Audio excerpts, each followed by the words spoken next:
হচ্ছে। দেখো বাইরে বিদ্যুৎ চমকাচ্ছে আর বৃষ্টি হচ্ছে। আমার তো খুব ভয় করছে মা। বৃষ্টির পানি আমাদের ঘরের মধ্যে চলে আসবে না তো মা? আমাকে শক্ত করে ধরে রাখো মা, আমার যে খুব ভয় করছে। না রে মা, তুই ভয় পাস না, তোর মা তোর সঙ্গে আছে। এখন কথা না বলে চল ঘুমিয়ে পড়ি। এরপর ঝুমা শিয়ালিনী আর জিয়া তাদের ঘরে ঘুমিয়ে পড়ে। মা মা দেখো, আমাদের ঘরে কত পানি চলে এসেছে। দেখো মা, ওঠো দেখো। আরে তাই তো দেখছি, কাল রাত্রে ঝড় বৃষ্টিতে এত পানি হয়ে গেল, আমাদের ঘরের মধ্যে তো হাঁটু পানি হয়ে গেছে। এখন কি করব আমরা? তুই একটু এখানে দাঁড়া মা, আমি বাইরে গিয়ে দেখে আসি বাহিরের কি অবস্থা। এসব কথা বলে ঝুমা শিয়ালিনী বাইরে দেখতে যায় যে বাহিরে বৃষ্টির পানি কতটা জমে গেছে। আরে বাহিরে তো দেখছি অনেক পানি জমে গেছে। এক রাতের বৃষ্টিতে এভাবে বর্ষা হয়ে গেল, এখন আমাদের কি হবে? আমাদের ঘরে যে পানি ঢুকে গেল।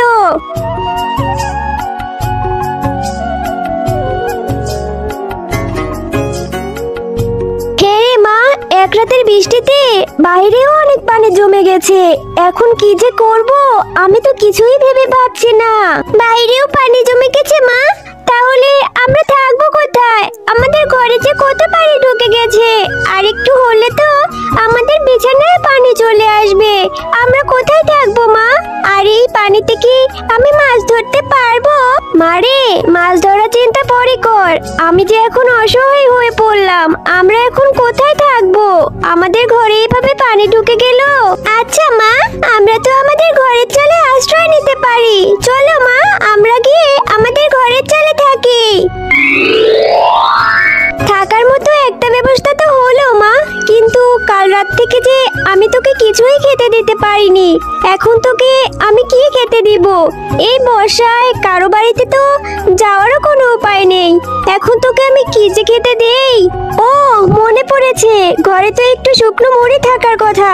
তুই এখানে বস মা, আমি তোর জন্য ঘর থেকে মুড়িটুকুই না হয় নিয়ে আসি এখন, তারপর দেখা যাবে পরে কি করা যায়। এরপর ঝুমা শিয়ালিনী ঘরে চলে যায় মুড়ি আনার জন্য। কিছুক্ষণ পরে ঝুমা শিয়ালিনী কিছু মুড়ি নিয়ে ফিরেও আসে। এই নে মা, এই মুড়িটুকু আপাতত খেয়ে নে, তারপরে দেখা যাবে কি করা যায়। আচ্ছা মা, তাহলে তুমিও আমার সাথে মুড়ি খেয়ে নাও। না রে মা, আমার খিদে নেই, তুই মুড়ি খেয়ে নে, আমি এখন খাবো না। আমি জানি মা, তোমারও খিদে লেগেছে, কাল রাত থেকে যে তুমিও কিছু খাওনি। তুমি না খেলে আমি খেতে পারবো না মা, তুমিও আমার সাথে খেয়ে নাও। মারে, আমাদের কাছে যে এইটুকুই মুড়ি আছে, এখন যদি আমিও খেয়ে নেই তাহলে যে তোকে আমি পরে কিছুই খেতে দিতে পারবো না। তার চেয়ে বরং তুই এখন খেয়ে নে, কিছুক্ষণ পরে আবারও একটু মুড়ি খেয়ে নিস। না মা, না হয় পরে আমি খাবো না, কিন্তু তুমি না খেলে আমি খেতে পারবো না। চলো মা, এখন আমরা দুজন মিলে মুড়িটুকু খেয়ে নেই, পরে না হয় আমি না খেয়েই থাকবো। এরপর মুড়ি খেয়ে ঝুমা শিয়ালিনী আর জিয়া ঘরের চালের উপরেই শুয়ে পড়ে। মা মা ওঠো, দেখো আমাদের উঠানে একটা নৌকা ভেসে এসেছে। ওঠো মা, ওঠো দেখো। আরে তাই তো দেখছি, যাক ভালোই হলো। এই নৌকাটা মনে হয় আল্লাহ তাআলাই আমাদের জন্য পাঠিয়েছে, যাতে আমাদের একটু উপকার হয়। চলো মা, আমরা এই নৌকা দিয়ে বাজার থেকে খাবার কিনে নিয়ে আসি। মারে, এই বর্ষায় যে আমাদের গ্রামটা প্রায় ডুবেই গিয়েছে। সকলেরই তো আমাদের মতো অবস্থা, বাজারে গিয়ে আর কোনো লাভ নেই, কারো কাছেও গেলে কিছু পাবো না মনে হয়। তার চেয়ে বরং এই নৌকায় করে আমরা শুকনো কোনো স্থানে চলে যাই। হ্যাঁ মা, তুমি ঠিকই বলেছো, কিন্তু আমরা কোথায় যাব বলো তো? তা তো জানি না মা, কোথায় যাব, তবে আল্লাহ তাআলা মনে হয় আমাদের জন্য কিছু না কিছু ব্যবস্থা করেই রেখেছে। এখানে থাকলে যে আর কিছুই হবে না, কিছুক্ষণের মধ্যেই আমাদের ঘরের চালাটাও পানিতে ডুবে যাবে। এখান থেকে তাড়াতাড়ি বের হতে হবে মা, চল। এরপর ঝুমা শিয়ালিনী আর জিয়া নৌকায় চড়ে শুকনো স্থানের খোঁজ করতে থাকে, কিন্তু তারা অনেক খুঁজেও কোনো শুকনো স্থান খুঁজে পায় না। মা, 2 দিন ধরে তো নৌকায় ভাসছি, কিন্তু আমরা তো কোনো শুকনো স্থানের খোঁজ পাচ্ছি না। আমার যে খুব ক্ষুধা লেগেছে মা, আমি আর না খেয়ে থাকতে পারছি না।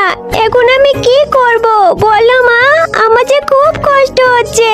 মারে, আমিও যে অসহায়, তুই আর একটু ধৈর্য ধর। আমি তোর জন্য কিছুই করতে পারছি না। এই পানির মধ্যে আমি কি ব্যবস্থা করব তোর খাবারের?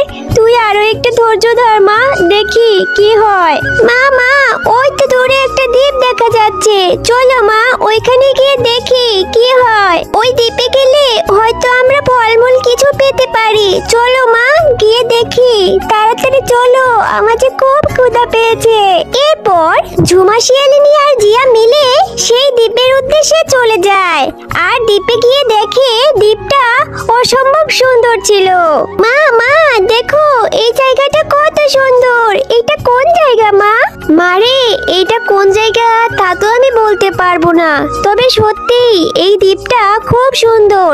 এত সুন্দর দ্বীপ এর আগে আমি কখনো দেখিনি। চল ভেতরে গিয়ে দেখি কোনো ফলমূল পাওয়া যায় কিনা। এই জলপরি, তুই আমাকে তোর জাদু শক্তি দিয়ে দে, নয়তো আমি তোকে এভাবেই কষ্ট দিব। আর কিছুক্ষণ যদি তুই জলের উপরে থাকিস তাহলে তুই এমনিতেই মারা যাবি। তাই বলছি, ভালোই ভালোই তোর জাদু শক্তি আমাকে দিয়ে দে, আমিও তোকে ছেড়ে দিব। তোর জলেই তোকে ছেড়ে দিব। তাড়াতাড়ি বল, তোর জাদু শক্তি আমাকে দিয়ে দে। দুষ্টু তান্ত্রিক, তোকে আমি কখনোই আমার জাদু শক্তি দেব না। তোর মতো দুষ্টুরা যদি এমন শক্তির অধিকারী হয় তাহলে তো তোরা পৃথিবী ধ্বংস করে ফেলবি। তোর মতো দুষ্টুদের আমি কখনোই আমার কাজ করতে দেব না। তোকে ভালোই ভালোই বলছি জলপরি, তুই তাড়াতাড়ি তোর শক্তি আমাকে দিয়ে দে, নয়তো আমি তোকে মেরে ফেলবো। তাই বলছি, তাড়াতাড়ি যদি ভালো চাস নিজের, তাহলে আমাকে শক্তি দিয়ে দে। মা মা, দেখো ওই তান্ত্রিকটা ওই জলপরীটাকে ডাঙায় রেখে কিভাবে কষ্ট দিচ্ছে। হ্যাঁ, তাই তো দেখছি। তুই এখানে দাঁড়া মা, আমাদেরই ওই জলপরীটাকে বাঁচাতে হবে, নয়তো যে ওই শয়তান তান্ত্রিক জলপরীটাকে মেরেই ফেলবে। এরপর ঝুমা শিয়ালিনী সেখানে গিয়ে তান্ত্রিককে এক লাথি মেরে আগুনে ফেলে দেয়। ওরে বাবা রে, মরে গেলাম রে, মরে গেলাম, ঝরে গেলাম আগুনে। আমি আর কখনো এমন করব না, আমাকে তোরা ছেড়ে দে, আমার ভুল হয়ে গেছে, আমাকে বাঁচা, বাঁচাও আমাকে। তোর মতো শয়তান তান্ত্রিকের কোনো ক্ষমা নেই, তুই এখন এখানেই চলে পড়ে মর। তোমাদের অনেক অনেক ধন্যবাদ, তোমরা আমার জীবন বাঁচিয়েছো। নয়তো এই শয়তান তান্ত্রিক আমার জাদু শক্তির জন্য আমাকে তো মেরেই ফেলতে চেয়েছিল। তোমরা যদি এখানে না আসতে তাহলে এই শয়তান তান্ত্রিক আমাকে মেরেই ফেলতো। কিন্তু তোমরা এই নির্জন দ্বীপে কি করে এলে? এখানে তো কারো আসার কথা নয়। আসলে আমরা অনেক অসহায় হয়েই এই নির্জন দ্বীপে এসেছি। আমাদের ঘরটা বৃষ্টির পানিতে বর্ষা হয়ে ডুবে গেছে, তাই আমাদের থাকার কোনোই জায়গা ছিল না। তাই ভাসতে ভাসতে আমরা এই নির্জন দ্বীপে এসেছি। ও, তাহলে তো তোমাদের অনেক কষ্ট, তোমরা অসহায় হয়েই এখানে এসেছো। যেহেতু তোমরা আমার জীবন বাঁচিয়েছো, তাই আমিও তোমাদের উপকার করতে চাই। ঝুমা শিয়ালিনী, তোমরা অনেক ভালো, তোমরা আমাকে বলো তোমাদের কি চাই। পরি, আমরা তো তোমাকে সবটা খুলেই বললাম। আসলে আমরা এখানে অনেক অসহায় হয়ে এসেছি, কিন্তু তোমার জীবনের বিনিময়ে আমরা কোনো কিছুই চাই না। আমরা এমনিতেই তোমার জীবন বাঁচিয়েছি। আমি জানি তোমরা অন্যদের মতো লোভী নয়, তোমরা অনেক সৎ আর দয়ালু, তবে আমি খুশি হয়ে তোমাদের উপকার করতে চাই। আমি চাই তোমরা ভালো থাকো। এই নাও জাদুর তরমুজ বাড়ি, এখন থেকে তোমরা এই তরমুজ বাড়িতেই থাকতে পারবে। আর তোমাদের যা যা দরকার এই তরমুজ বাড়ির ভিতরেই পেয়ে যাবে। তোমাকে অনেক অনেক ধন্যবাদ পরি, তাহলে তো আমাদের অনেক বড় উপকার হবে। হ্যাঁ, এখন আর আমি এই ডাঙায় বেশিক্ষণ থাকতে পারছি না, আমার নিঃশ্বাস নিতে সমস্যা হচ্ছে। আমি আমার গন্তব্যে ফিরে যাচ্ছি, জলের রাজ্যে। আর শোনো, তোমাদের যদি কখনো কোনো সমস্যা হয় আমাকে তোমরা ডাকলেই পাবে। ওই নদীর পাড়ে গিয়ে আমাকে ডাকবে, আমি তোমাদের কাছে চলে আসবো। আর তোমাদের যা যা প্রয়োজন সব কিছু ঠিক করে দেব। ঠিক আছে জলপরি, তোমাকে অনেক অনেক ধন্যবাদ। তুমি আর দেরি করো না, এখনই জলে ফিরে যাও, নয়তো তোমার সমস্যা হবে নিঃশ্বাস নিতে।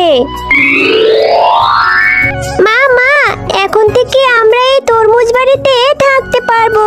আমাদের আর কোনো সমস্যা হবে না, আমাদের আর কোনো কষ্ট থাকবে না, তাই না মা? হ্যাঁ রে জিয়া, তুই ঠিকই বলেছিস। এতদিনে আল্লাহ তাআলা আমাদের মুখের দিকে তাকিয়েছে, আমাদের সব সমস্যা সমাধান হয়ে গেছে। এখন থেকে আমরা এই তরমুজ বাড়িতেই থাকতে পারবো। এরপর থেকে ঝুমা, শিয়ালিনী আর জিয়া সুখে শান্তিতে সেই তরমুজ বাড়িতেই থাকতে শুরু করে। তাদের আর কোনো অভাবে থাকে না। বন্ধুরা, তোমাদের যদি গল্পটি ভালো লেগে থাকে তাহলে এক্ষুনি আমাদের চ্যানেলটি সাবস্ক্রাইব করো।